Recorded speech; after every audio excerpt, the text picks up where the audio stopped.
Gente querida, estamos falando desse livro História da Riqueza do Homem, do Léo Huberman. Depois você vai na minha playlist, tem lá livros, tem lá 4 vídeos sobre a história da riqueza do homem. Este é o 5º, do Léo Huberman, com riqueza de detalhes. Professor José da Costa, canal História em um Instante. No capítulo 18, o Léo Huberman, ele fala do Karl Marx. E como o Karl Marx, ele analisa o capitalismo. Eu tenho um vídeo aqui sobre Karl Marx, deixar na tela final. Basicamente, Karl Marx foi um sociólogo, filósofo, né? Político também, filósofo, sociólogo e pensador lá do século XIX, um alemão, sociólogo. Karl Marx foi um grande pensador e mexeu aí com a política, com a economia política. E o Karl Marx, ele analisa o capitalismo. Ele fala pouco do socialismo, curiosamente. Ele não fala de utopias. Aliás, existe o socialismo utópico, que é antes do Karl Marx. E eu vou deixar na tela final socialismo utópico para você, imperdível. Eu tenho um vídeo sobre isto. Então, o Karl Marx, ele não fala muito da sociedade futura, ele não tem utopias. Ele fala mais do capitalismo do que do socialismo. Ele faz uma análise do capitalismo. Basicamente falando, segundo ele, e aqui o Léo Huberman explica com muita habilidade, o trabalhador perde as suas ferramentas, o trabalhador perde a sua matéria-prima. Como isto aconteceu? Veja os vídeos passados, fiz 4 vídeos já sobre a história da riqueza do homem. Falo em detalhes como isto aconteceu. Aí na história da riqueza do homem, Léo Huberman, ele narra e eu falo aqui em detalhes para você. Ao fato que esse trabalhador, no século XVIII, lá na Revolução Industrial, ele tem a sua força de trabalho que ele vende. Ele perdeu a matéria-prima, ele perdeu os meios de produção, ele tem somente a sua força de trabalho, que também é uma mercadoria, e ele vende esta força de trabalho a um capitalista que é lá dono dos meios de produção. Karl Marx não é contra o trabalho, mas ele é contra o trabalho explorado. Ele diz que o trabalho cria, porém não se apropria. Então o trabalho cria, mas o capital se apropria. O trabalho cria, produz, mas o capital se apropria. Então esta força de trabalho ele vende a um capitalista. E uma grande sacada do Karl Marx foi a mais-valia. Então, segundo o Karl Marx, a mais-valia é o lucro aí do capitalista. O que é a mais-valia? Mais-valia nada, ou mais-valor.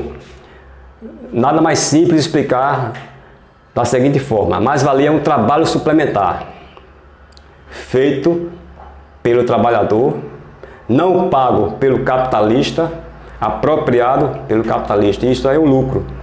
Então, se ele trabalha 10 horas, recebe como se tivesse trabalhado 6. Essas 4 horas são exatamente a mais-valia, a medida da exploração do sistema capitalista, seria a mais-valia.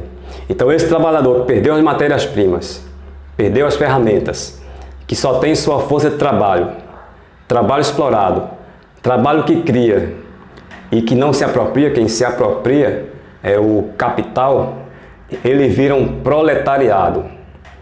E o Karl Marx, ele explica a história do ponto de vista econômico, da economia política. Segundo ele, a história é explicada economicamente, pelos meios de produção, pelos modos de produção, pelas forças produtivas. Então, por exemplo, o feudalismo deu origem ao capitalismo, porque existe a luta de classes. Dentro do feudalismo surgiu a burguesia que se apropriou através de uma revolução do poder econômico e político, principalmente político na Revolução Francesa, e surge aí a burguesia com o poder, derrotando assim o feudalismo. Então, existe na história esta lei da luta de classes, que é o motor da história. Alguém fez a revolução para derrubar o feudalismo. Quem foi? O burguês, a burguesia. Isso é inevitável, isso é uma lei da história, segundo Karl Marx. Chegou a hora, portanto, do capitalismo sucumbir, porque ele vai acumulando, gerando miseráveis, massa de miseráveis, e uma classe privilegiada, rica, que detém os meios de produção e o lucro. Vai chegar um momento que, de modo inevitável, o proletariado tem que se organizar, fazer uma revolução, como a burguesia fez a revolução e derrotou o feudalismo e surgiu o capitalismo. Assim, este proletariado no sistema capitalista, organizado, disciplinado, trabalhador de todos os países unidos, toma o poder através de uma revolução. Porque tem que ser assim, segundo Karl Marx. Não pode esperar bondade, bom senso, sentimentos de um capitalista como queria os socialistas utópicos. Socialismo utópico, vá na tela final que eu vou deixar um vídeo, e também na minha playlist História Geral está lá. Então, este aí é o modo do proletariado se apropriar do poder.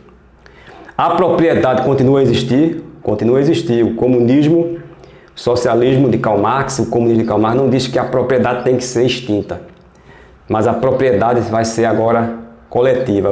Os trabalhadores, o proletariado, assume o poder através de uma revolução e detém os meios de produção. Então, os meios de produção passam a ser socializados, coletivos.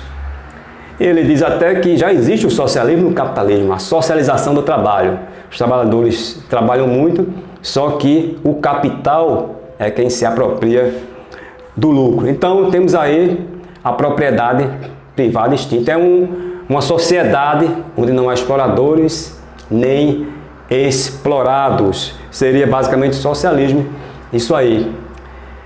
E a força de trabalho que o indivíduo tem é a sua mercadoria.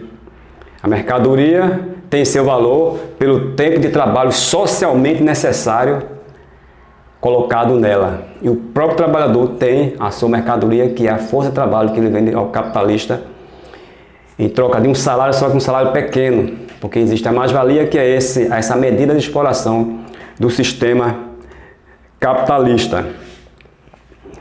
O valor da força de trabalho é o valor dos meios de subsistência necessários à manutenção do trabalhador. Karl Marx. A mais-valia é a medida da exploração do trabalho no sistema capitalista.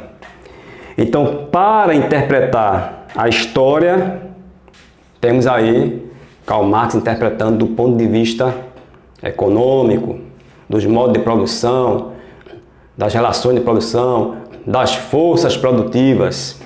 Karl Marx viveu ali no século XIX.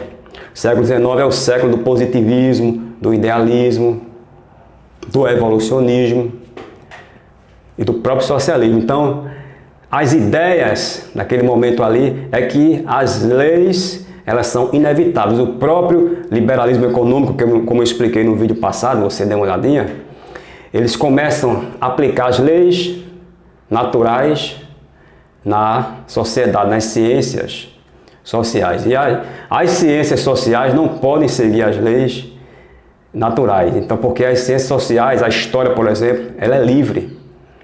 Ela é livre porque quem faz a história são seres humanos. Os seres humanos são livres de possibilidade, de rompimento de liberdade, de contingência. Em todo caso, temos aí o esquema socialista, marxista, comunista, explicado por Karl Marx, dito aqui por Leo Huberman, que existe esta lei na história. A história da humanidade é a história da luta de classes, que é o motor da história.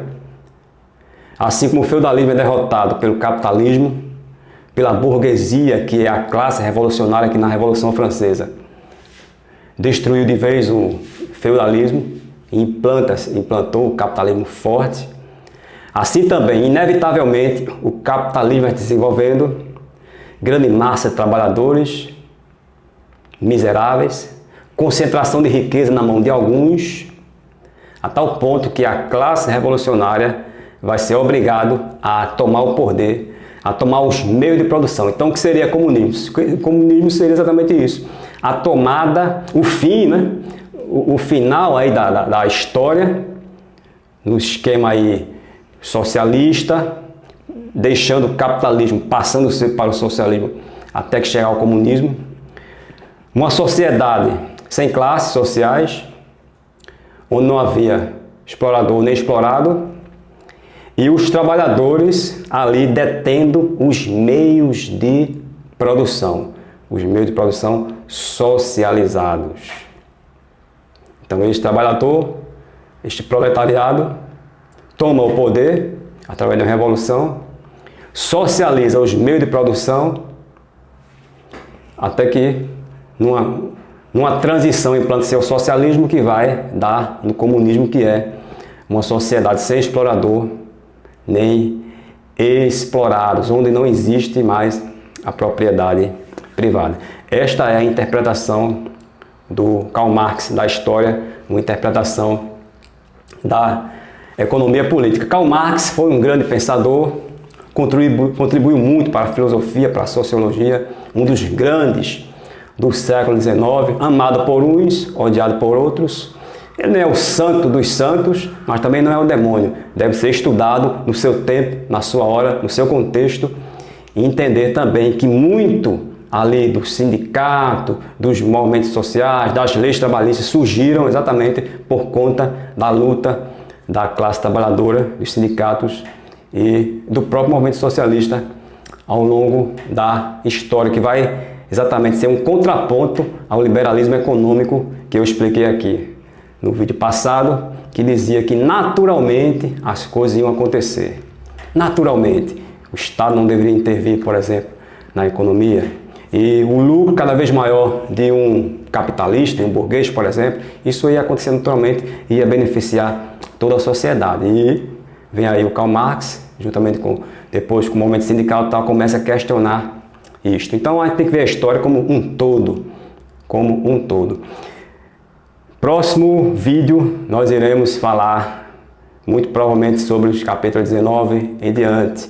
Já é, se não me engano, o quarto vídeo que eu faço da série História da Riqueza do Homem. Dá um trabalhinho, mas muito provavelmente eu irei fazer o quinto vídeo. Compartilhe este vídeo, porque você vai ajudar o canal a crescer. Faça um comentário, dê o like e ative o sininho e se inscreva no canal, porque vai ajudar muito o canal a crescer. Professor José da Costa, canal História em um Instante. Até o próximo vídeo.